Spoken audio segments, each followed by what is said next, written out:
अब कोरोना में ना बाबू देखिए, आप ध्यान से ये चीज का ध्यान रखना, आपके शरीर में विटामिन सी नहीं कम होना चाहिए और जिंक की मात्रा नहीं कम होना चाहिए, वरना आपका जान लेके चल जाएगा।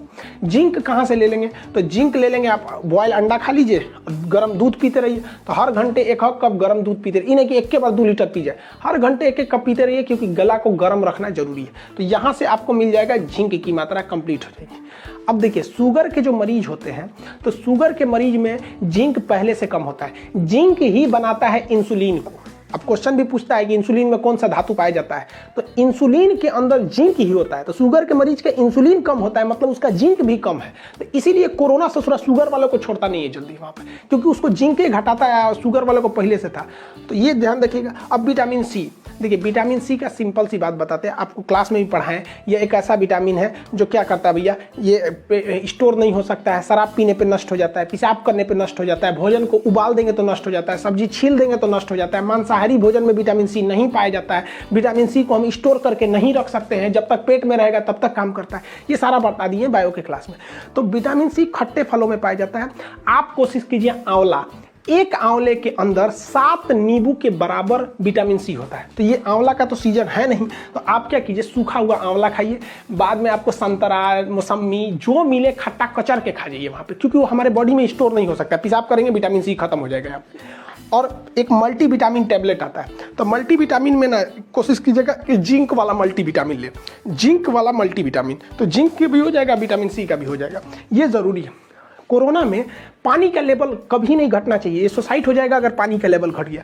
तो खूब पानी पीजिए, हल्का गुनगुना पानी खूब दबा के पानी पीजिए, पानी में कमी नहीं कीजिए। और गर्म पानी से भाप लीजिए, ऐसे गर्म पानी को खौला दीजिए और अपने को गमछा बांध के कटोरवा अंदर रख लीजिए, पूरा भाप स्टीम लीजिए, इससे फायदा होगा। गर्म पानी से इसे गलाला कीजिए वहाँ पर। ये घरेलू उपचार है। अब वो लोग भैया हमारे हॉस्पिटल में जगह ना है, अभी फिलहाल ही घरेलू से काम चलाइए। भारत में एक समय आएगा, आप केवल 10 दिन वेट कीजिए, एक दिन में 4-4 लाख मरीज मिलेंगे यहाँ पर, फिर समझ में आ जाएगा। आरटीपीसीआर का जो टेस्ट है वो हॉस्पिटल में जाके ही होता है, और हॉस्पिटल में इतना भीड़ है कि कौन जाएगा वहाँ पे। इसलिए आप पल्स ऑक्सीमीटर ले सकते हैं। पल्स मतलब आपकी हार्ट बीट भी नाप देगा, ऑक्सीमीटर मतलब ऑक्सीजन लेवल भी नाप देगा। इसके अंदर एक इंफ्रारेड रेज होती है जो आपके ऑक्सीजन लेवल को नाप देती है। इसमें क्या क्या होती है, ये 3 चीजों को बताता है।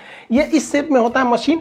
इसे जिस हाथ को आप ज्यादा वर्क करते हैं, जैसे हम राइट हैंड वाले हैं तो राइट हिट दाहिने हाथ के इस उंगली में पकड़ेंगे, और जो बाएं हाथ से ज्यादा काम करता है, लेफ्ट हैंडर होता है, वो उसकी फर्स्ट फिंगर में इस मशीन को लगाएगा।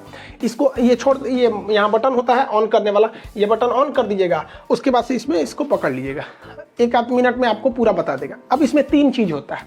पहला होता है saturated pulse oxygen in percentage, ये यानी आपका परसेंटेज ऑफ ऑक्सीजन कितना है। इसे शॉर्टकट में क्या करता है, SpO2 परसेंटेज, यानी सैचुरेटेड पल्स ऑक्सीजन परसेंटेज।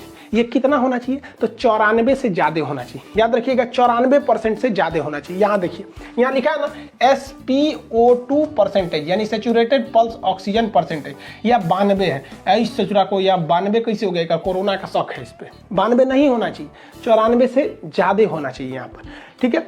दूसरा क्या चीज देखा जाता है इसमें, पल्स रेट यानी PR, कितना दिल की धड़कन चल रही है। ये 60 से 90 है तो ठीक है, घबराने की कोई बात नहीं है।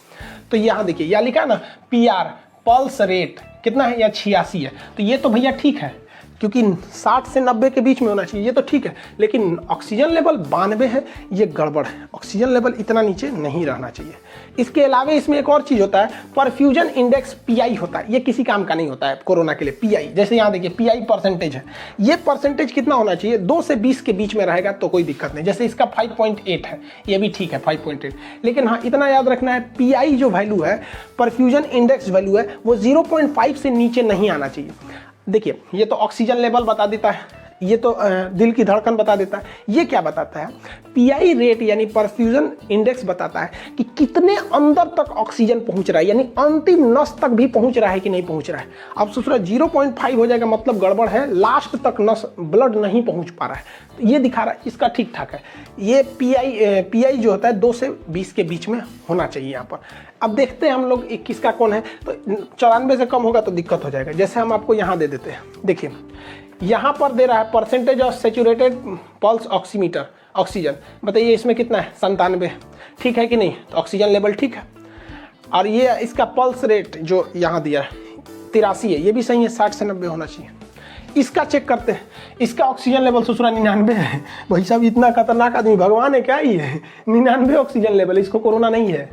और इसका पल्स रेट 68 है, सही है। ये 60 से 90 होना चाहिए यहाँ पर, और ये कितना होना चाहिए, 94 से ज़्यादा होना चाहिए, सही है ये यहाँ पर। दूसरा एक स्लाइड देखते हैं यहाँ पर, इसका बताइए आप बताइए इसका ऑक्सीजन लेवल कितना है। वीडियो रोक के कमेंट कीजिए, ऑक्सीजन लेवल ये है या ये है। ऑक्सीजन लेवल के लिए क्या लिखा रहता है, SpO2। O2 से भी आप पकड़ लेंगे, 97 है, 1 नंबर है, बहुत ज़्यादा ऑक्सीजन है।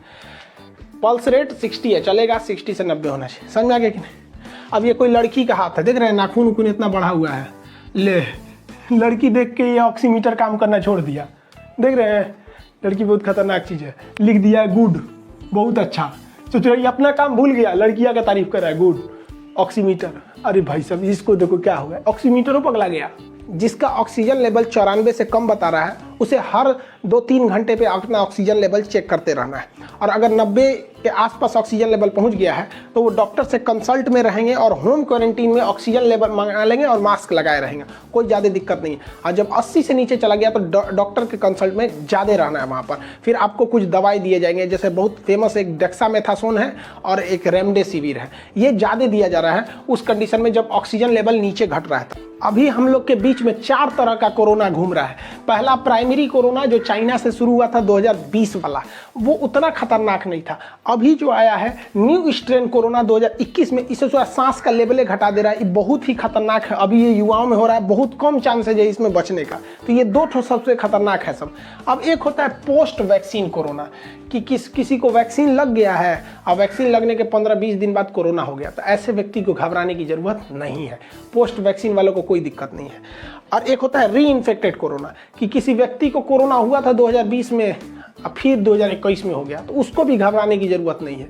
तो इन दोनों को घबराने की जरूरत नहीं है। प्राइमरी कोरोना भी उतना खतरनाक नहीं है जितना न्यू स्ट्रेन जो अभी चल रहा है, जिसका लोग मजाक उड़ा के धज्जी उड़ा रहे हैं, जान ले रहा है पूरा।